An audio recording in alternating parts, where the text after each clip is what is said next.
لقد كان لكم في رسول الله أسوة حسنة لمن كان يرجو الله واليوم الآخر وذكر الله كثيرا. وعن علي بن أبي طالب رضي الله تعالى عنه أنه قال رسول الله صلى الله عليه وسلم: إذا فعلت أمتي 15 خصلة حل بها البلاء. قيل: وما هي يا رسول الله؟ قال: إذا اتخذ الفيء مغنما والغنيمة مغرما والزكاة مغرما والأمانة مغنما وأطاع الرجل زوجته وعق أمه وبر صديقه وجفى أباه إلى آخر الحديث، أو كما قال رسول الله صلى الله عليه وسلم: صدق الله مولانا العظيم وصدق رسوله النبي الكريم، ونحن على ذلك من الشاهدين والشاكرين، والحمد لله رب العالمين. اللهم صل على محمد وعلى آل محمد كما صليت على إبراهيم وعلى آل إبراهيم إنك حميد مجيد. اللهم بارك على محمد وعلى آل محمد كما باركت على إبراهيم وعلى آل إبراهيم إنك حميد مجيد. محترم মুসল্লিয়ান ইকরাম ও সম্মানিত হাজিরিন, মহান আল্লাহ পাকের দরবারে লাখো কোটি শুকর যে তিনি আমাদিগকে হায়াতে রেখেছেন। অনেক মানুষ ইতিমধ্যে মৃত্যুবরণ করেছে।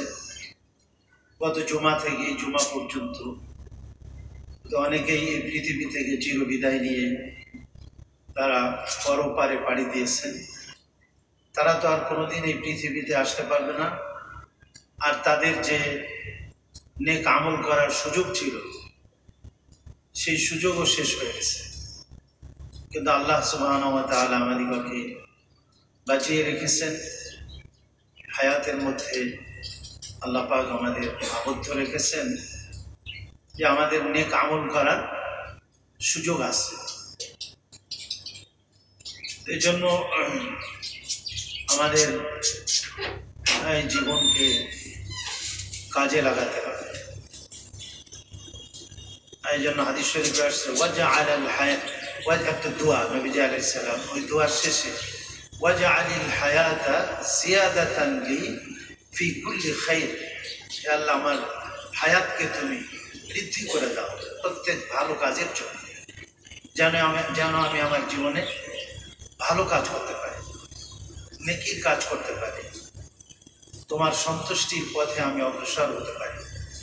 এজন্য আমার জীবনকে তুমি বৃদ্ধি করে দাও। ওয়াজআলিল হায়াতা জিয়াদাতান লি ফি কুল্লি খাইর ওয়াজআলিল মাউতা রাহাতান লি মিন কুল্লি শার, আর মৃত্যুকে তুমি আমার জন্য সমস্ত অকল্যাণ থেকে, সমস্ত খারাপি থেকে আমাকে বাঁচিয়ে মৃত্যুকে আমার জন্য রাহাত মানে আরাম, আরামের বস্তু বানিয়ে দিও, সমস্ত খারাপি থেকে হেফাজত করে। তো এই জন্য আল্লাহ পাকের কাছে নেক হায়াত বৃদ্ধির জন্য দোয়া করতে হবে, যে আমাদের হায়াত যে উদ্দেশ্যে আল্লাহ দিয়েছেন সে উদ্দেশ্যে আমরা আমাদের হায়াতটা, আমাদের জীবনটা, আমাদের সময়, সুযোগ, শক্তি, সমৃদ্ধি যা আল্লাহ আমাদেরকে দিয়েছেন সেটা যেন আমরা আল্লাহর সন্তুষ্টির পথে ব্যয় করতে পারি। রবিউল আউয়াল মাস শুরু হয়েছে, আজকে প্রথম সপ্তাহ, দ্বিতীয় রবিউল আউয়াল আজকে। তো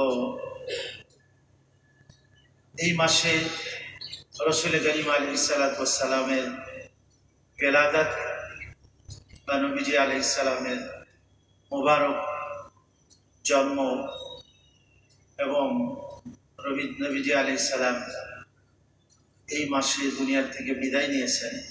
আর উভয়টাই ছিল কিন্তু সোমবার। কিন্তু জন্মের ব্যাপারে বলছেন যে 12 তারিখের কথা, কিন্তু দুনিয়ার থেকে যাওয়ার ব্যাপারে কেউ আবার ভিন্ন তারিখের কথা বলছেন। কারণ নবীজি আলাইহিস সালাম যে জুমার নামাজ পড়ছিলেন বিদায় হজে, এটা ছিল জিলহজের 9 তারিখ আরাফার ময়দান, যেদিনে আয়াত নাযিল হলো আল ইয়াউমা আকমালতু লাকুম দীনাকুম ওয়া আতমামতু আলাইকুম নি'মাতি ওয়া রাদিতু লাকুমুল ইসলাম দীনা।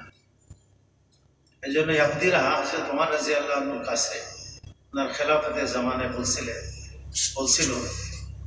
যে তোমাদের উপরে এমন একটা আয়াত নাযিল হয়েছে, যদি ওই দিনে আমাদের উপরে এই আয়াত নাযিল হতো তাহলে ওই দিনকে আমরা ঈদ হিসাবে সব হিসাবে। তো উনি বললেন যে কোন আয়াত? অটো দিয়ে রাখো। ইহুদিরা বললেন এই আয়াত আল ইয়াউমা আকমালতু লাকুম। তুমি যা অটো না বলে সমস্যাটা করে আমি পারবো না, আমার এই দায়িত্ব দিও না। এরপরে হয়তো তেমন আয়াত শরীয়তের হুকুম আহকামের আয়াত নাযিল হয়নি, তবে ওয়াত্তাকু ইয়াউমান তুরজাউনা ফীহি ইলাল্লাহ সুম্মা তুওয়াফা কুল্লু নাফসিন মা কাসাবাত ওয়া হুম লা ইউজলামুন। তোমরা ওই দিনকে ভয় করো, তুরজাউনা ফীহি ইলাল্লাহ, যেদিন তোমরা সবাই আল্লাহর কাছে প্রত্যাবর্তন করবে। সুম্মা তুওয়াফা কুল্লু নাফসিন মা কাসাবাত, প্রত্যেক মানুষকে যা সে আর করছে দুনিয়াতে কামাই করছে তা তাকে পরিপূর্ণভাবে দিয়ে দেওয়া হবে। ওয়া হুম লা ইউজলামুন, তাদের উপরে কোনো জুলুম করতে হবে। এটা অবশ্য সর্বশেষ আয়াত। আর ইযা জাআ নাসরুল্লাহি ওয়াল ফাতহ, এটাও শেষের দিকে যে আয়াতগুলি নাযিল হয়েছে তারই অন্তর্ভুক্ত। বাকি আল ইয়াউমা আকমালতু লাকুম দীনাকুম, যে আজকে আমি তোমাদের দ্বীনকে পরিপূর্ণ করলাম। এর মধ্যে কিন্তু ইঙ্গিত ছিল নবীজি আলাইহিস সালাম হয়তো আর বেশি দিন থাকবেন না, চলে যাবেন, কেন দ্বীন তো মোকাম্মল করার জন্য রাসূল করিম আলাইহিস সালাম এসি বন্ধ করেছি, ফ্যান চালু করেছি। ওয়াইস্তু লিউতাম্মিমা মাকারিমাল আখলাক, নবীজি বলছেন যে আমাকে প্রেরিত করা হয়েছে, পাঠানো হয়েছে উত্তম আখলাকের পরিপূর্ণ রূপ দেওয়ার জন্য। এজন্য ইসলাম উত্তম আখলাককে পেশ করেছে, নবীজি আলাইহিস সালাম উত্তম সিরাতকে পেশ করেছেন। ওই দিন শুক্রবার ছিল, জিলহজ মাসের 9 তারিখ। এখন উলামায়ে কেরাম বলছেন যে ওই যে জিলহজ মাসের 9 তারিখ শুক্রবার, এরপরে 10 তারিখ শনিবার, 11 তারিখ হলো রবিবার, এভাবে হিসাব করে জিলহজ মাস শেষ হল। তারপরে আসতেছে হলো মুহররম মাস, এটাও এইভাবে গণনা করা হবে। তারপরে হলো সফর মাস, তারপরে হলো গিয়ে রবিউল আউয়াল মাস। তো রবিউল আউয়ালের 12 তারিখে কখনো সোমবার পড়ে না, কিন্তু নবীজি আলাইহিস সালাম দুনিয়ার থেকে বিদায় গ্রহণ করা এটা কিন্তু সোমবার, এটার মধ্যে কোনো সন্দেহ নাই। এই জন্য কেউ বলছেন 8 তারিখ, কেউ বলছেন 1 তারিখ, এইভাবে মতভেদ আছে রাসূল করিম আলাইহিস সালাম দুনিয়ার থেকে বিদায় গ্রহণের ব্যাপারটা। কিন্তু নবীজি আলাইহিস সালাম দুনিয়াতে আসছেন এটা তো রবিউল আউয়ালের 12 তারিখে, এটা প্রসিদ্ধ, অন্য মত আছে। তো এটা আমাদের জন্য অত্যন্ত খুশখবরি যে সমগ্র পৃথিবীর যিনি বাদশাহ, সরওয়ারে কায়নাত, সৈয়দুল আম্বিয়া, ইমামুল মুরসালিন, তার জন্ম হচ্ছে এই রবিউল আউয়ালে। এটা আমাদের জন্য অত্যন্ত খুশির খবর, পৃথিবীবাসীর জন্য, কিয়ামত পর্যন্ত আনেওয়ালা মানব জাতির জন্য, যে তিনি পৃথিবীতে আগমন করতেছেন। আর বাতিলের তখতে তারাজ কম্পিত হয়ে পারস্যের যারা অগ্নি পূজা করত, সেই সম্রাটের সিংহাসনের 12টা চূড়া ছিল, যে চূড়া ভেঙে খানখান হয়ে গেছে, তসনাস হয়ে গেছে তার সিংহাসন। এর মধ্যে ইঙ্গিত ছিল হক এসেছে, যা আল হক ওয়া যাহাকাল বাতিল, বাতিল আর দুনিয়াতে থাকতে পারবে না, শিরক বেদাত আর পৃথিবীতে থাকতে পারবে না, তাওহীদ ঈমান এবং নববী সিরাত ও সুন্নাহ এটাই পৃথিবীতে উজ্জীবিত হবে। তো রাসূল করিম আলাইহিস সালামের জন্মের মধ্য দিয়ে আল্লাহ রাব্বুল আলামিন সেই বার্তাটাই দিয়ে দিলেন এবং পৃথিবীতে ওই সময় বিশাল একটা আলোড়ন সৃষ্টি হল।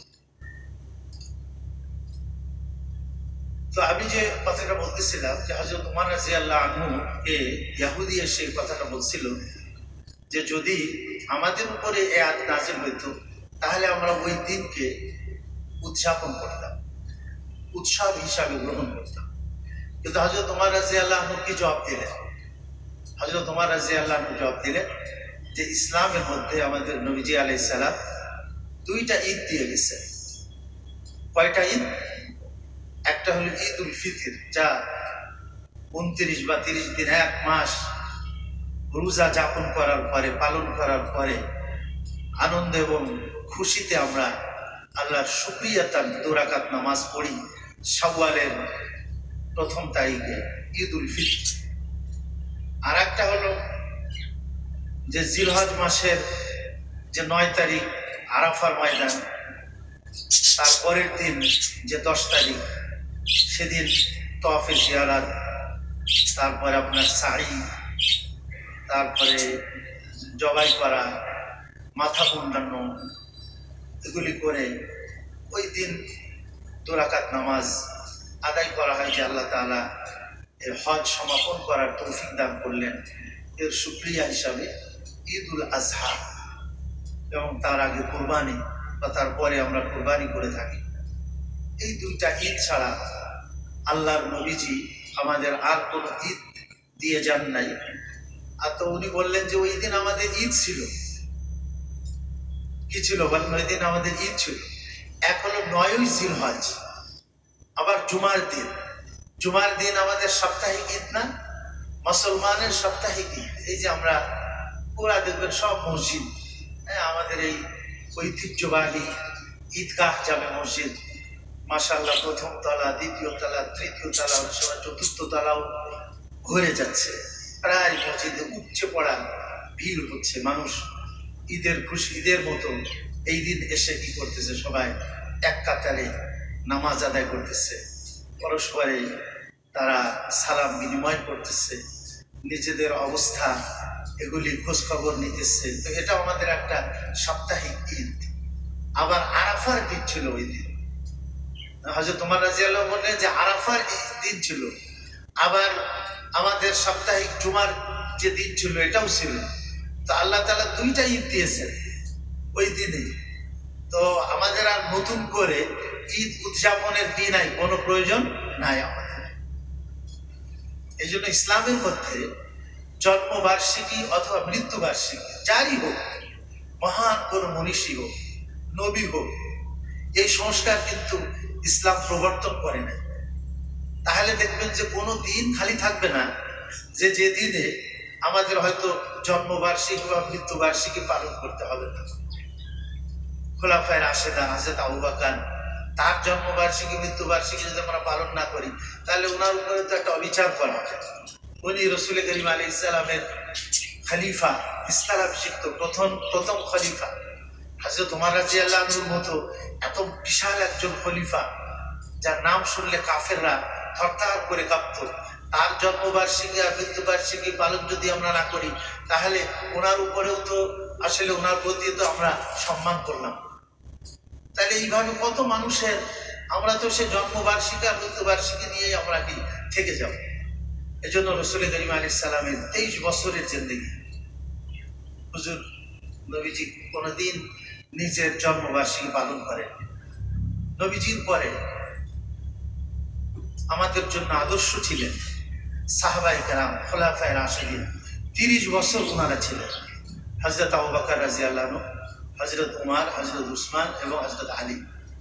এই 30 বছরের খোলাফায়ে রাশিদার যে জামানা ছিল, নবীজি বলেছেন তোমরা আমার আদর্শকে মজবুত ভাবে আঁকড়ে ধরো এবং আমার খোলাফায়ে রাশিদিন যারা তাদের আদর্শকে মজবুত ভাবে আঁকড়ে ধরতে হবে।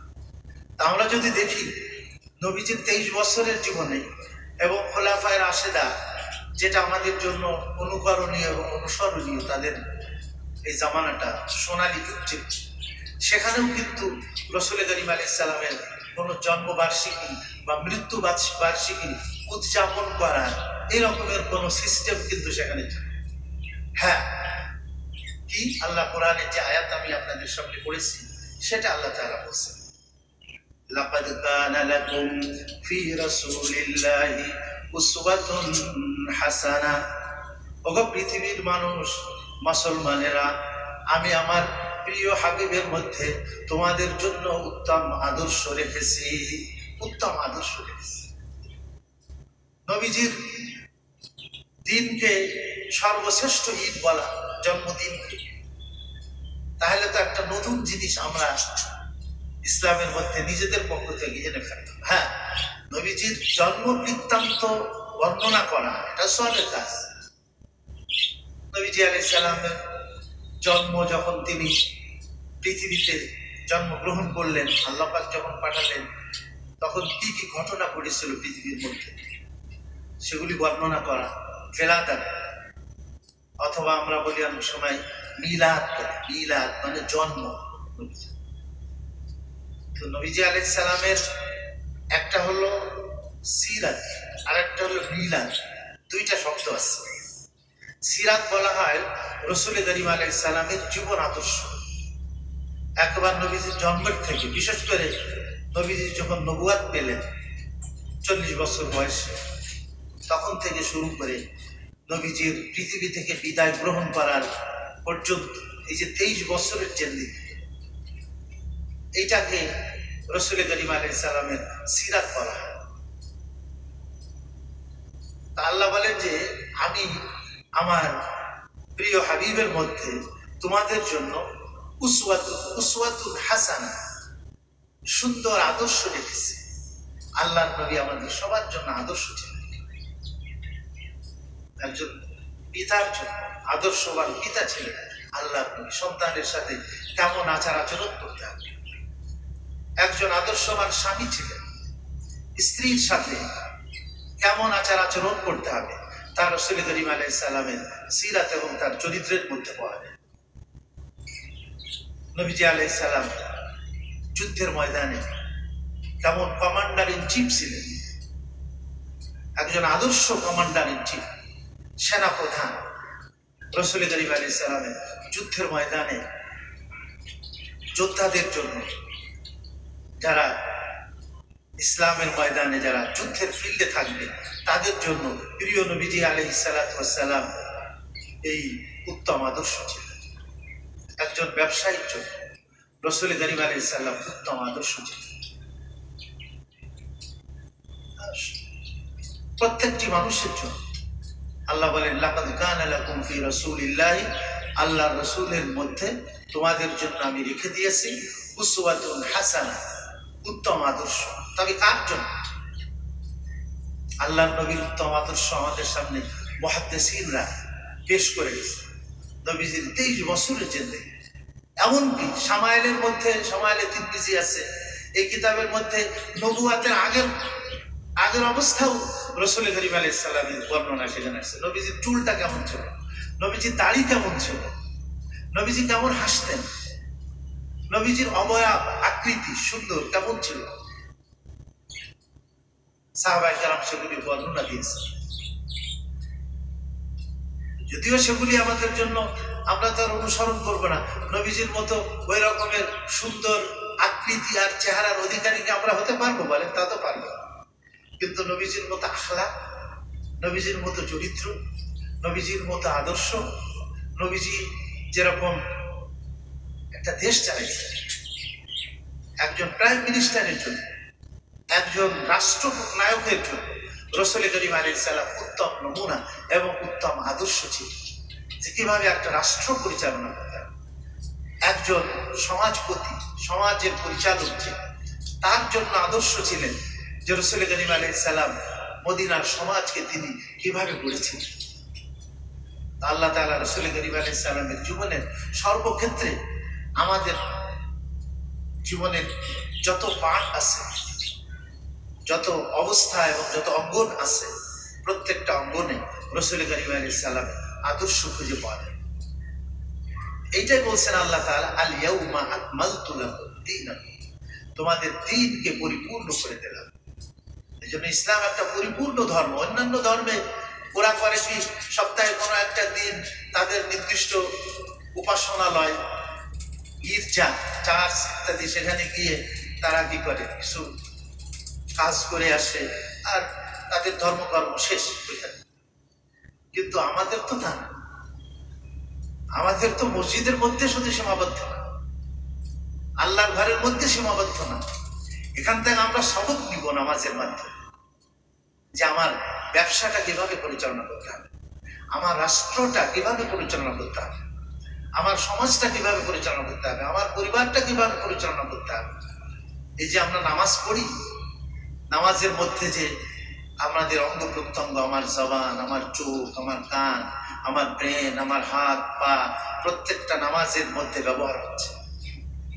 আল্লাহর হুকুমের বিরুদ্ধাচরণ যদি আমি নামাজের মধ্যে করি, মুখ দিয়ে আমি অন্যান্য কথা বলি, নামাজের মধ্যে যে কথা বলা যায় এগুলি ছাড়া বাহিরের কথা বলি, তাহলে কি আমার নামাজ থাকবে? নামাজের মধ্যে আমি খাওয়া পান করা শুরু করলাম, নামাজের মধ্যে আমি হাঁটা চলা শুরু করলাম, তাহলে কি থাকবে? নামাজের মধ্যে আমার কিয়াম থেকে শুরু করে এবার আমার হাত উঠানো পর্যন্ত আমার আঙ্গুলগুলি কিভাবে ব্যবহার করতে হবে, রুকুতে আমার হাতটা কিভাবে ব্যবহার হবে, সিজদার মধ্যে আমার হাতটা কিভাবে ব্যবহার হবে, সিজদার মধ্যে আমার পিছনের পা দুখানা কেমন খাড়া এবং সোজা থাকবে, সব কিছু বলে দেওয়া আছে। তো ঠিক 2 রাকাত নামাজ যেরকম আমি মসজিদে আদায় করলাম, এই ইমাম সাহেবের পিছনে জুমার 2 রাকাত নামাজ পড়লাম, আমি ঠিক নামাজ পড়ে যখন আমি আমার ব্যবসা প্রতিষ্ঠানে যাব, আমার চাকরির অফিসে যখন আমি যাব, অথবা আমি সংসদ ভবনে যখন আমি যাব, তো সেখানেও আমাকে চিন্তা করতে হবে যে আমি কিভাবে সেখানে আমার জবানকে ব্যবহার করছি। কাজে এখানেও আমার জবানকে কি করতে হবে, ওইভাবে ব্যবহার করতে হবে। আমার চোখকে ব্যবহার করতে হবে, আমার হাতকে ব্যবহার, আমার পাকে, আমার তেল ও দেমাগ, আমার ব্রেনকে সেভাবে কি করতে হবে, ব্যবহার করতে হবে। এজন্য নামাজ 5 বার রাখা হয়েছে। মানে এই যে অল্প সময়, ফজরের থেকে নিয়ে জোহর পর্যন্ত, এই মাঝখানে যে সময়টা তুমি কাটালে, এই ফজরের নামাজ পড়ে ওইভাবে কাটাবে যেন তোমার কাজের মধ্যে নামাজের তাসিরটা থাকে, নামাজের প্রভাবটা যেন তোমার ওই কাজের মধ্যে বলবৎ থাকে। জোহর থেকে নিয়ে আসর পর্যন্ত, আসরের নামাজে আবার চলে আসতে হবে, মুয়াজ্জিনের কণ্ঠে ভেসে ওঠে মধুর কণ্ঠে, হাইয়া আলাস সালাহ হাইয়া আলাল ফালাহ, আসো তুমি তোমার নামাজে, আসো তুমি তোমার সফলতার দিকে। এই আওয়াজ শুনেও যদি আমি ওই ব্যবসায় থাকি, আমার অফিসে থাকি, আমার ক্ষেত খামারে থাকি, আমার ওই প্রতিষ্ঠানে যদি আমি থাকি, তাহলে মনে করব যে আসলে আমি ফালাহ মানে সফলতা, আমি সফলতার মধ্যে থাকলাম না, নিশ্চয়ই আমি কি অকৃতকার্য বা আমি ব্যর্থতার মধ্যে আমি আমার কেটে গেল। এই জন্য রাসূল কারীম আলাইহিস সালামের সিরাত থেকে আমাদের শিক্ষা গ্রহণ করতে হবে। কিন্তু নবীজি আলাইহিস সালামের জন্ম বর্ণনা করতে কোনো সমস্যা নেই, কিন্তু জন্মবার্ষিকী আর মৃত্যুবার্ষিকী পালন করার যে সংস্কার আমাদের মধ্যে চলে আসছে, এই জিনিসটা খ্রিস্টানদের থেকে চলে আসছে। আসলে তারা হযরত ঈসা আলাইহিস সালামের দুনিয়ার থেকে আল্লাহ যখন ওনাকে উঠায় নিলেন আসমানে, তো তার কয়েক শত বছর পরে তাদের মধ্যে হযরত ঈসা আলাইহিস সালামের এই জন্মবার্ষিকী পালন করা, 25শে ডিসেম্বর ক্রিসমাস যে উদযাপন করার প্রবণতা তাদের মধ্যে চলে আসছে। সাথে সাথে কিন্তু আসে না, অনেক দিন পরে আসছে তাদের এই সংস্কৃতি। এবং তারা চিন্তা করলো যে ওই সময় আমরা হযরত ঈসা আলাইহিস সালামের কিছু কীর্তিকলাপ, তার কাজকর্ম, তার আদর্শ, এগুলি আলোচনা করি। কিন্তু ধীরে ধীরে শয়তান মানুষকে এটার থেকে নিতে নিতে দেখবেন যে এখন এই 25শে ডিসেম্বর ক্রিসমাসটি যত অপকর্ম হয়, পৃথিবীতে যত মদ পান করে খ্রিস্ট জগতে, এত মদ পান মনে হয় সারা বছরেও হয় না যত এই 25শে ডিসেম্বর তারা করে। আরো কত ধরনের অপকর্ম এই 25শে ডিসেম্বর সংগঠিত হয়। তারা হযরত ঈসা আলাইহিস সালামের জন্মবার্ষিকী পালন। তো মুসলমানদের মনে হয় পরবর্তীকালে কেউ এটা চিন্তা করছে যে ঠিক আছে, নবীর জন্ম উৎসব আমরা একটা কি করি, শুরু করে দিই, পালন করে দিই, নবীর প্রেম প্রকাশ করা। আসলে নবীর প্রেম প্রকাশ করা হয় নবীর সুন্নাহ, নবীর আদর্শ, নবীর সিরাতকে পালন করার মধ্য দিয়ে। আর এটা তো কোনো মাসের সাথে সম্পৃক্ত না, এটা কোনো মৌসুমের সাথে সম্পৃক্ত না। এইটা প্রতিদিন 24 ঘন্টা, আমাদের 24 ঘন্টা জীবনের সাথে রাসূল করিম আলাইহিস সালামের সুন্নাহ কি আছে, সম্পৃক্ততা আছে। খাওয়া দাওয়া, উঠা বসা, চলাফেরা, আচার ব্যবহার, লেনদেন, এবং প্রতি মাসে আছে, প্রতিদিনে আছে, রাতে আছে, সব সময় আছে। এই জন্য ইসলাম আমাদের কর্মজীবনের সাথে সম্পৃক্ত। এই জন্য ইসলাম আমাদের যে দিক নির্দেশনা দিয়েছে সেটাই আমাকে মেনে চলতে হবে। এর বাইরে গেলে আমাদের জন্য চরম ক্ষতি আমরা ডেকে আনবো, আমাদের জন্য ধ্বংস ডেকে আনবো। এই জন্য সাহাবা আজমাইন, তুরফেশানি নে তেরে কতরোं को दरिया कर दिया, तुरफेशानी ने तेरे कतरों को दरिया कर दिया, दिल को रोशन कर दिया, आंखों को बीना कर दिया, जो न थे खुद राह पर गैरों के हादी बन गए, जो न थे खुद राह पर गैरों के हादी बन गए, क्या नजर थी जिसने मुर्दों को मसीहा कर दिया। সাহাবায়ে কেরাম কোন ইউনিভার্সিটিতে পড়েছিলেন, হ্যাঁ, আল্লাহ নবীর ইউনিভার্সিটিতে, আল্লাহ নবীর সংস্পর্শে গিয়ে সাহাবায়ে কেরাম এত সুন্দর মানুষ হয়েছেন ওনারা, যে ওনারা আমাদের আদর্শ হয়ে গেছে। সাহাবায়ে কেরামের জীবনে আমরা আমার আদর্শ খুঁজে পাই। নবীজি বলছেন, আমার সাহাবারা আকাশের নক্ষত্রের মতো, আসহাবি কান-নুজুম বিআইহিম ইক্তাদাইতু, তোমরা তাদের মধ্যে থেকে যাকে ফলো করবে, ইহতাদাইতু, তোমরা হেদায়েত পেয়ে যাবে। নবীজি বললেন যে দেখো, আমি হয়তো তোমাদের ভিতর থেকে চলে যাব, কিন্তু আমার সাহাবায়ে কেরাম থাকবে। এই জন্য নবীজির পরে সাহাবায়ে কেরাম পৃথিবীর যে প্রান্তে চলে গেছেন সেখানে হেদায়েতের বাতি কিন্তু জ্বলে গেছে। আফ্রিকা বলেন, ইউরোপ বলেন, চীন বলেন, এই সারা পৃথিবীতে হযরত উসমান রাদিয়াল্লাহু আনহুর জামানাতে তো সারা পৃথিবীতে ইসলাম ছড়িয়ে গেছে। হযরত ওমর রাদিয়াল্লাহু আনহুর জামানায় অর্ধ পৃথিবীতে ইসলাম ছড়িয়ে গেছে। সাহাবারা যেখানে গিয়েছেন রাসূল করিম আলাইহিস সালামের সুন্নাত, তার সিরাত, তার আদর্শ সাহাবায়ে কেরামের মধ্যে ছিল। এই জন্য উনি বলেন, जो न थे खुद राह पर गैरों के हादी बन गए, যারা নিজেরাই ভ্রান্ত ছিল, পথভ্রষ্ট ছিল, মূর্তির পূজা করত, দেব দেবী নিজেদের হাতে তৈরি করে তার সামনে মাথা নত করত, আল্লাহ তাদের ব্যাপারে কিতনা সুন্দর কথা বলছে, ওয়াজকুরু নি'মাতাল্লাহি আলাইকুম ইজ কুনতুম আদাআন ফাআল্লাফা বাইনা কুলুবিকুম। হে আমার নবীর সাহাবারা, তোমরা ওই সময়কে স্মরণ করো, আল্লাহর ওই নিয়ামতকে স্মরণ করো যখন তোমরা পরস্পরের শত্রু ছিলে, একে অপরের রক্ত পিপাসু ছিলে। খুন করা যায় কি করে, এই চেষ্টাই ছিলে, যুদ্ধ বিগ্রহ, এগুলির মধ্যে তোমরা ছিলে। ফাআল্লাফা বাইনা কুলুবিকুম, আমি আল্লাহ তোমাদের হৃদয়ের ভিতরে থেকে হিংসা, বিদ্বেষ, শত্রুতাকে দূর করে পরস্পরের ভিতরে মিল, মহব্বত এবং ভালোবাসা কায়েম করে দিলাম, আমার নবীকে প্রেরণ করে এবং আমার কিতাব কোরআনকে নাযিল করে। তোমাদের জন্য আমি শত্রুতা দূর করে পরস্পরে মিল, মহব্বত, ভালোবাসা কায়েম করে দিলাম। এই নিয়ামতকে তোমরা স্মরণ করো। ওয়াজকুরু নি'মাতাল্লাহি আলাইকুম, তোমরা কুনতুম আলা শাফা হুফরাতিন মিনান নার, তোমরা তোমাদের আকীদা, বিশ্বাস, কার্যকলাপ, চাল চলন, আচার ব্যবহারে এই রকমের নিকৃষ্ট পর্যায়ে তোমরা পৌঁছে গিয়েছিলে। ওয়া কুনতুম আলা শাফা হুফরাতিন মিনান নার, জাহান্নামের কিনারায় পৌঁছে, মৃত্যু বাকি ছিল আর জাহান্নামে যাওয়ার জন্য, মরবে আর সোজা জাহান্নামে চলে যাবে। আমি আল্লাহ আমার প্রিয় নবীকে প্রেরণ করে সুন্দর আদর্শ দিয়ে আমি আল্লাহ ফাআনকাযাকুম মিনহা, তোমাদেরকে জাহান্নাম থেকে মুক্তি দিয়ে জান্নাতের রাস্তা আমি আল্লাহ তোমাদেরকে দেখিয়ে দিলাম। আমার এই বিশাল নিয়ামতকে তোমরা স্মরণ করো। আমি তোমাদের মধ্যে আমার প্রিয় হাবিবকে প্রেরণ করেছি, যার জীবনের প্রতিটি ক্ষেত্রে, তোমাদের জীবনের প্রতিটি ক্ষেত্রের জন্য কি রয়েছে? উসওয়াতুন হাসানা, উত্তম আদর্শ রয়েছে। এই জন্য শুধু আমরা যে উদযাপন করলাম একটা, আর এই দিনকে তো আমরা ঈদ বলবো না। ঈদ তো আল্লাহ আমাদের জন্য দুইটা দিয়েছেন, ঈদ উল ফিতর আর ঈদ উল আযহা। নবীজির আগমনে জন্মে আমরা খুশি যে পৃথিবী থেকে বাতিল দূরীভূত হয়েছে।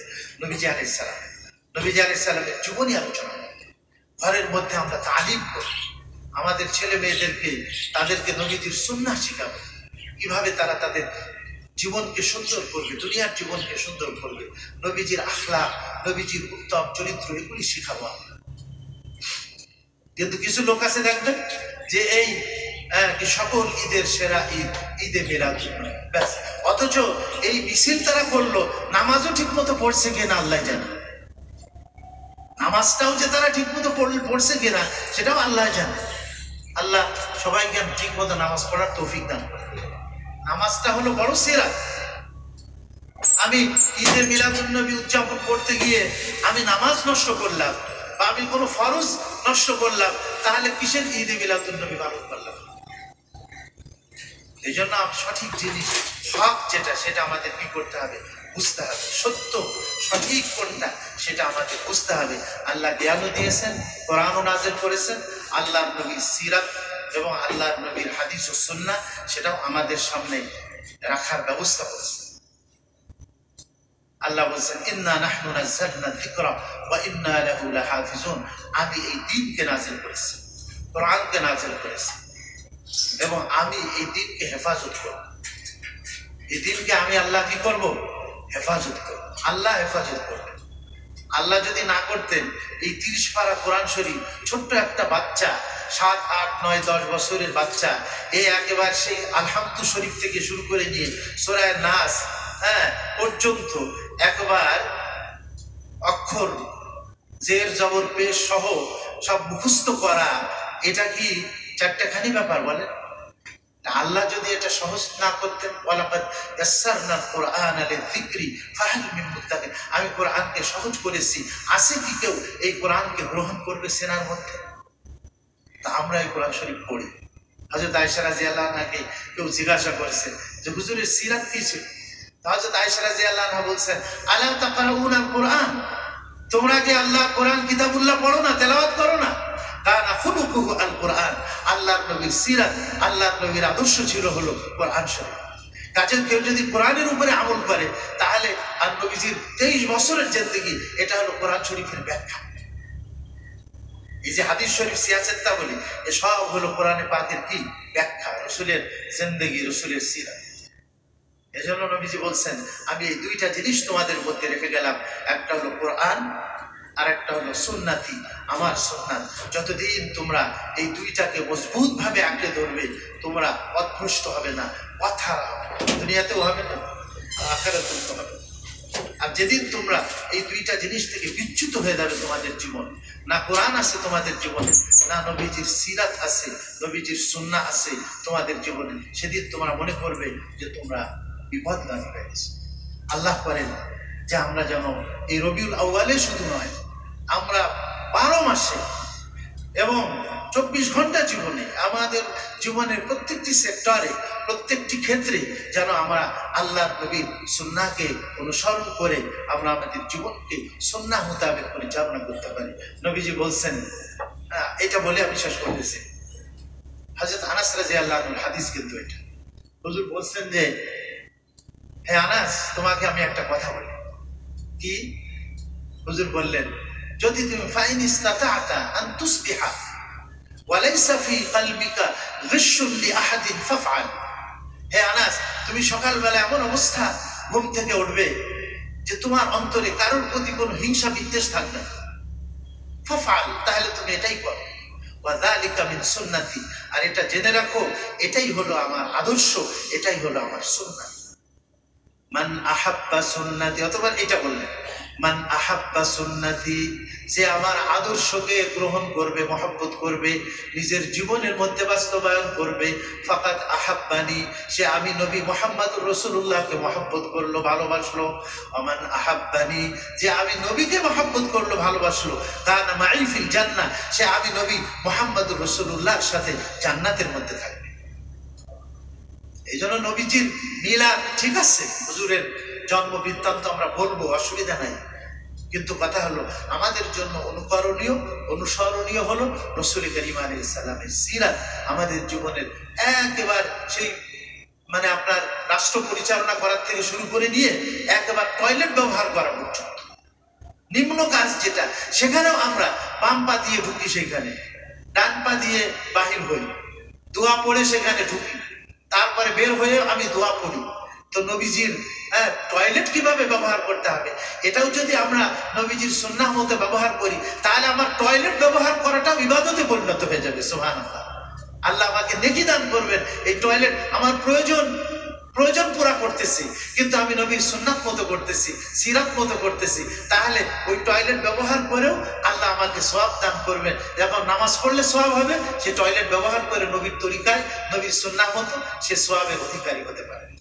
আল্লাহ করেন এই রবিউল আউয়াল থেকে শিক্ষা গ্রহণ করে আমরা আমাদের সব সময় এবং আমাদের গোটা জীবনে যেন আল্লাহর কিতাব এবং নবীজির সুন্নাহকে আমরা মেনে চলতে পারি।